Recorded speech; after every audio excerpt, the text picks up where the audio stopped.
So, as I was just talking about the operational transition, so Brittany, you work with us closely on the financial transition, right? Hand in hand as we move forward. So, can you give the audience a little bit of insight with regards to the financial transition, what you do, and some of the things that we've seen with some recent clients that we've been able to overcome some of the issues and obstacles around some of the processes that you've been putting in place? Of course.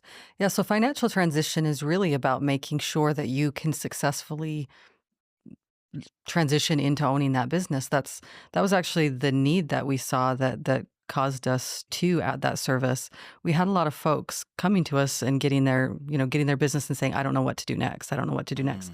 Because even for experienced acquirers, experienced entrepreneurs, it can be a really overwhelming task to integrate a new business. And so that's where it's really important to work, like you said, hand in hand, operational and financial team, because there are so many tasks in that first 90 days or 30 days pre and then the 90 days post that really require some oversight and some coaching and maybe some accountability as well. From a purely technical standpoint, I guess there's the things like making sure that you have access to all the right softwares. There's things like making sure you have access to the bank accounts, or you've set up new bank accounts. Making sure your payrolls are running on time. Making sure that you've getting your modeling done, your cash flow analysis and things like that, so that you can make sure you're not going to run out of cash in those critical periods. From the financial side, that's kind of something that we've found that we've seen a lot of our clients get value out of that. And at the end of that period, there's often the true up period as well as part of the financial transition piece. And that can be very important. Recently we actually had a client that there were some inventory issues, and they, we're working through that with them now, but it's helping them catch something that's actually probably going to be able to help them recapture a couple $100,000 from that seller off the seller note. So, and I know some of my acquisitions, and I've been a part of watching the financial transition, and we've had times where we didn't get clarification around the credit card, and it was the wrong owner, and it was the credit card was tied to his personal, and he cut it off, and then we had no line of credit. Essentially, we had issues with merchant services. We've had issues with someone forgot to update the bank account, so the merchant processor kept pumping money into the old owner's bank account. Like all these little things that make a big difference. We've also had 2 acquisitions where payroll, we thought the existing bookkeeping company was going to continue on doing payroll, but the owner ended up saying, no, I'm not paying you anymore. And they ended up quitting. And we had to go figure out payroll real quickly. We had to write paper checks. Who does that anymore? Right. So I think the financial transition, a lot of it's just people don't know what they don't know. I mean, the person watching this, unless you've owned quite a few companies, a lot of times you have no clue what all's involved. Right. And I've owned, I've got equity in over 25 companies now. I've started 6. So I may have a little bit more knowledge of it, but I also know that I don't want to do that stuff because it sucks. For me. And then also every time I buy another company, there's 2 or 3 new things I've never even considered that happens. And one of the things, Chris, I think that's important to point out, you mentioned you've started several companies.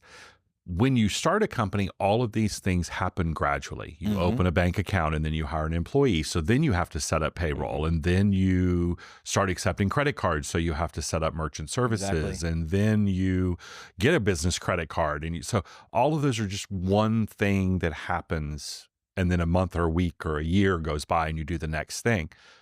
When you're acquiring a business, there's a curtain that drops and everything has to change. And all of it has to be timed, and all of it has to be done at once. So again, having an experienced advisor like ourselves, and like Brittany's team in particular, that has just the checklist of everything to go down and make sure, are we ready to go on this, tomorrow or next week? We've gotten all of the bank accounts positioned to switch over, whatever it is. It's really important, because those things, particularly when it comes to things like payroll and ability to pay your bills, are absolutely critical, and literally can sink the business within a week if you don't pay attention. Well, and it's important too to make sure that the cash keeps coming in, and that the critical people like the employees and the vendors that cash is still going out on a timely basis, so that you can continue to make money. So I would say it's like jumping on a moving train. When you buy an acquisition, it's like jumping on a moving train. And, if you've got some help, maybe it's going to be a little bit less painful than if you just take a run at it. We've just been talking about, looking at, the action, right? The post transition. Can you tell us a little bit more, Brittany, around you and your team around like future, right? So strategically thinking of businesses, like we do a lot of we're working with a number of people that are doing roll-ups, right? Mm-hmm. So can you talk to us a little bit more around strategically looking at the finances as you move forward, right? Being strategic around that and what to get and what not to get, compounding cash flows and things like that. Yeah. So, I mean, if we go back to the train analogy, I guess the initial transition period is like making sure you get on the train without getting splatted, right? And then once you're on the train, you're looking at the map and you have a couple different options. Where do I want to go? I mean, and I think it was Will Rogers that said it, but we can call it a Davidism because David has a lot of great Davidisms.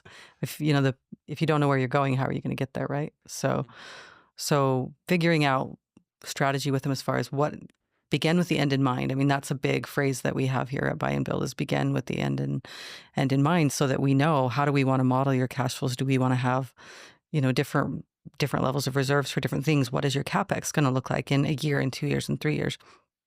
And then, of course, you have the shorter term windows as well, where we have a daily cash management tool that we help folks with their 13-week cash flow, your 12-month projections, things like that. So that we're looking at that and, always looking at the trending and the analytics to make sure that they are headed where they want to go. Mm-hmm. Yeah, it's almost to switch from trains to planes. When you're flying a plane, there's a couple of different ways to fly a plane. You can fly with visual flight rules, which means you're looking out the window and you're making judgments based on purely what you see. And that's the way a lot of small businesses and Main Street businesses run. Mm-hmm. The business owner on the financial side, they come in and they check their bank balance every day. And as long as it's bigger than it was yesterday, they're making money. If it's smaller than it was yesterday, they're losing money. And is that not how it works? It's a way it works. Okay. Sounds like you need to change. Sounds like you may need some transition support. It sounds like I handle the marketing. But when you go to the more sophisticated airplanes, when you're flying at a higher altitude, when you're flying a bigger plane and going a longer distance, you can't do that visually. You have to look at the instruments and you have to trust the instruments. So that's a big piece of what Brittany does with her team, is help set up those processes and those tools to be able to fly the business by the instruments, to have that dashboard that has the altimeter and the airspeed and the fuel gauges and the oxygen concentration and things like that on the business.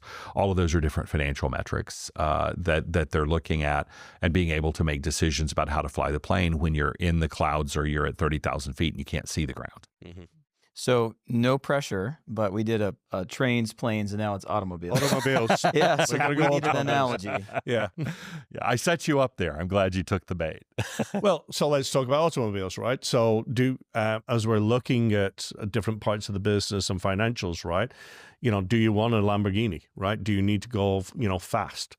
Right? What are the metrics that we've got to have in place for that, right? So think of a rapidly growing business, right? That's going to be more of your Ferrari, Lamborghini type experience, right? So there's different financial metrics to those versus if you're looking at, a Golf or a Toyota, right? That gets you from A to B consistently, right? There's not a lot of change, right? So what are the metrics and what are the things that you need in business and being aware of those? Especially on the financial metrics, right? So if it's steady growth, for example. So you and the team look at those types of different models, correct, Brittany? We do. And again, like we said, it comes back to one of the first questions, like we tell people, begin with the end in mind. What do you want to do here? Is your goal an exit with a roll-up? Do you want to exit a PE? Are you looking to build a lifestyle business? Are you looking to have a legacy business where this is going to be something with the family? Because all those, they're all valid paths, but they all have a different trajectory and a different, let's say, for example, cash reserves. You're going to need different levels of cash reserves for someone who has a really aggressive acquisition strategy versus someone who wants to maybe just focus on organic growth or, different things like that. So, yeah. Wonderful. With that's the financial transition. Thanks for explaining it. I think it's really important to understand everything that you're about to go through and understand how the team here at Buy and Build Advisors can help you along every step of the way. See you in the next video.